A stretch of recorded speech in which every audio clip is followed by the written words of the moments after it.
my next question is about for foreign travelers like us, any travelers from any place of the world travel to Australia, especially Western Australia. What do you suggest if they have doubts in their mind whether they should do a two-wheel drive camper vans or they should rent a pickup trucks, you know, with all the rigs that you have, you know, or mobile home?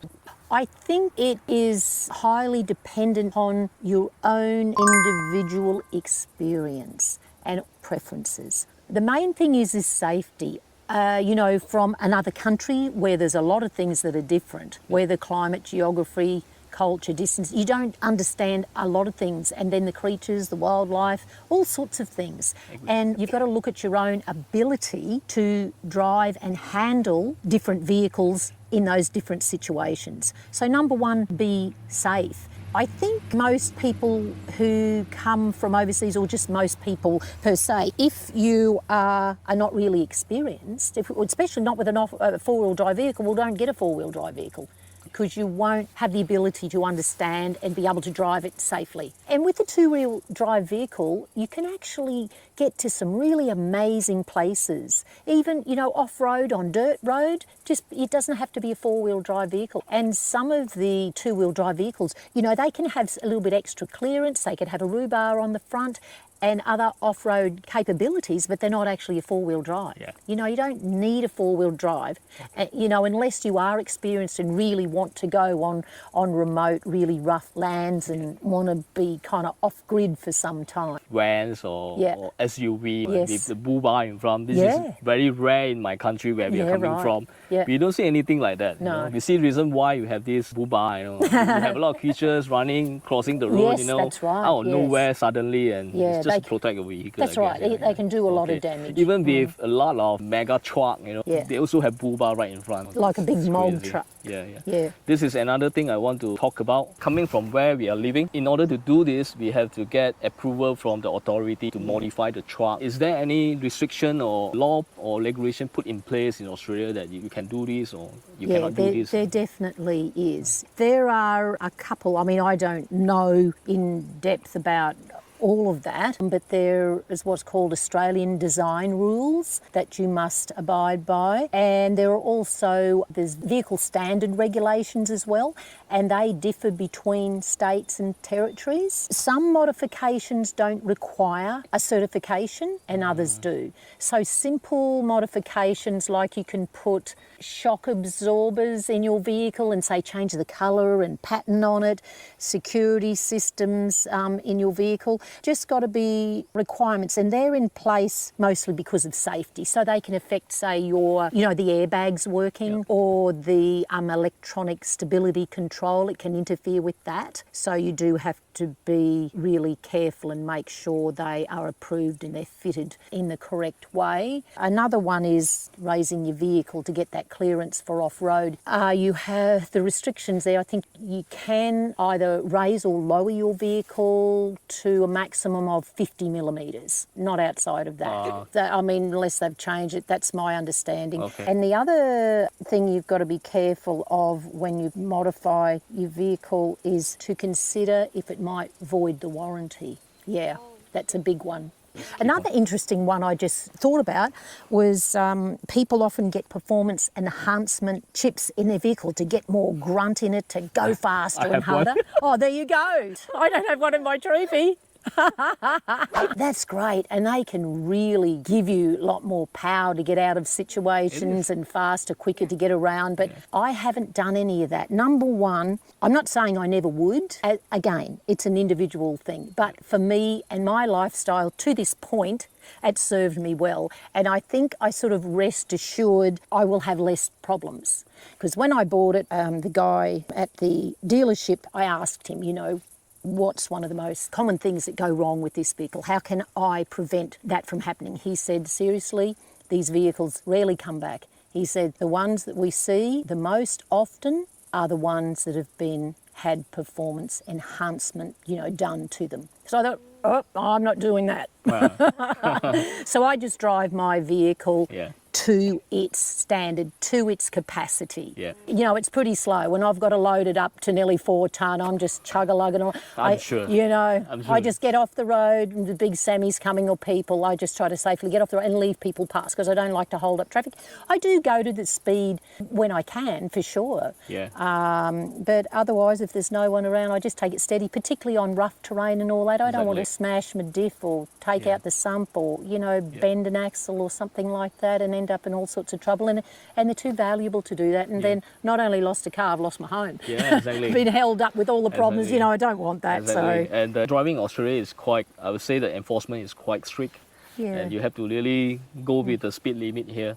So if Yeah. you go with the chip or something, you know, you cannot drive fast. Yes, I mean, it's lovely to go fast But sometimes. especially for you who love to go the wow. You Yeah, don't need that's that, right. I don't actually. need to, you know, to go really fast. And I haven't yet, like I said, I might change. You know, in some really difficult terrain, perhaps some sort of enhancement might help get me out of a situation. sure, But I just try to prevent that from happening to start with. As for myself, to get that chip inside of a truck is just to sometimes to overtake the long truck. You know, Yes. just to help us. Yeah. It's not that we want to go fast. It's not our objective to get No. that things upgraded. When we travel here in Australia, it's very rare and unlikely for us to bump into a police car. Oh, really? So I would Okay. say that it's very safe to travel in Australia. Yeah? It's a cool country to visit. Come on, guys, you can come to Australia.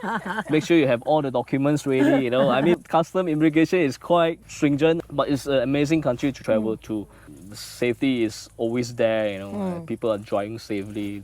Yeah, I was just going to say, you said you haven't seen many police vehicles, but that can also have something to do with the fact that you're in areas where the population is less dense and the distances are so great. And, you know, if some poor coppers are out there, they could sit there all day and not see a person. You know, they've got a lot more to deal with important things in, you know, in greater true. population. Yeah, Dense that's true. areares. Yeah, you maybe know. Sydney, They are Melbourne, around. you'll see more of them. Yeah. Yeah. But, what is your worst camping experience you have you ever Yeah. experienced so far? Probably the worst would be when it was before I got all the back built out. So I didn't have a bed, didn't have a desk, didn't have a fridge that was all wired in, nothing, you know, I mean, I had the electricity in, but it wasn't all set up. It was just bouncing around in the back and I just had this tiny little thing like a mat to lie down. There was no floor in the bottom, so it was down on the hard cold metal of the troopy. Yeah. And I also had my cattle dog with me. I had him for a few years and he'd travel everywhere with me. So he was in the back with me. And why it started to be a bit uncomfortable was because of the weather. So I was up the top end in Australia and it was actually in a caravan style park, but it was fairly isolated and there were a lot of people there and so muggy, you know, so humid. And I'm not used, you're probably more accustomed to humidity in your country. No, we don't like it too. Yeah, Either. so this one night and it was hot and humid.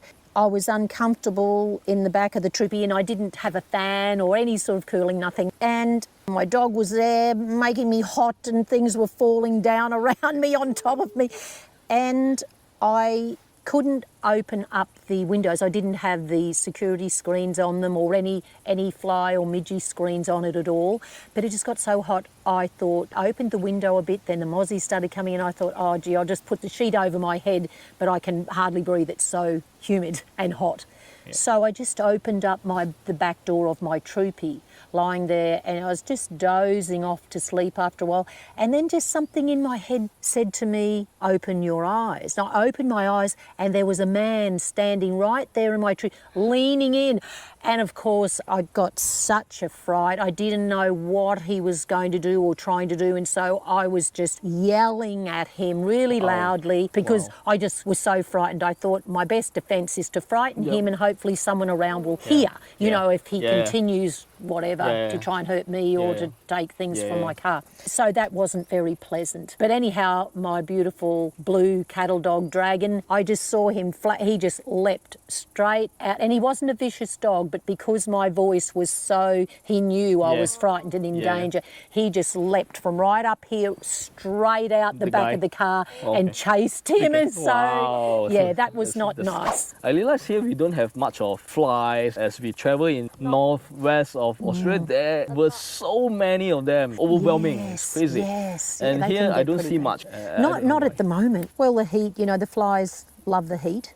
They love it when it's really hot. Yeah, summertime, they're the worst. But some parts of Australia, they're there kind of year round, depending on the seasons as well, like outside of the heat. Say, for instance, there was a lot of rain in the winter months and the spring and that. Well, the flies, the insects, mosquitoes, they're going to breed so much more. And then when it gets really hot, they're just gazillions of them. Before we travel to Australia, we heard a lot about, especially if you want to do road trip in Australia, you must Yes. have a sunglass. Yes. Also the fly nets. Do you think it's really helpful having that thing? Oh, absolutely. And again, just because I say something is necessary for me, it doesn't mean to say it's necessary for you see. But Appreciate when that, it comes to, like, the flies and mosquitoes, for sure, I've got a fly veil. In fact, I've got a couple of them because I've been in places, well, like I've swallowed a lot of flies. I have. Like they're that bad, you can't eat. I've had to have the fly veil over me and put the food up under here, like this. We have seen that. Yeah. And sometimes I forget I've got it on and start trying to have a drink with the fly veil on.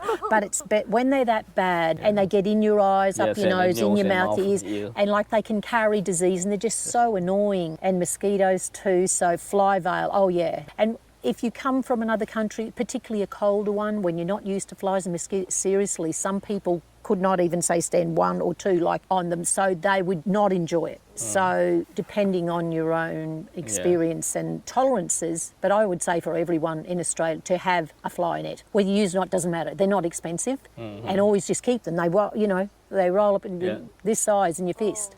And also take insect repellent with you. I always keep some. I don't like to use, the really strong, like the Aerogard and the Rid and those really strong because of the chemicals in it. But that's me. I don't want to put it all over my skin. There's a couple of really good natural alternatives, and they're Aussie, supporting local people. They make them. They're a lot more natural. They don't have, the chemicals aren't as harsh, and they've got, essential oils in there, and they're very effective. What I've found, it's best to protect yourself from the sun, from spider bites, mosquitoes, flies, and all of that, is to actually cover up with light clothing. You can have trousers that are really quite cool, but they protect you.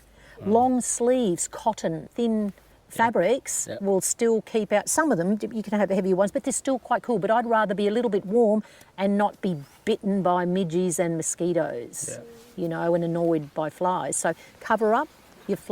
Put your fly veil on. You can also put some of the, your insect repellent on too, but you do not want to be covered in bites, and then they can also get infected. It can go bad very, very quickly if your body's not acclimatised to the different weather situations and the different creatures and the different viruses and bacteria, because they are a bit different. Some of them are different.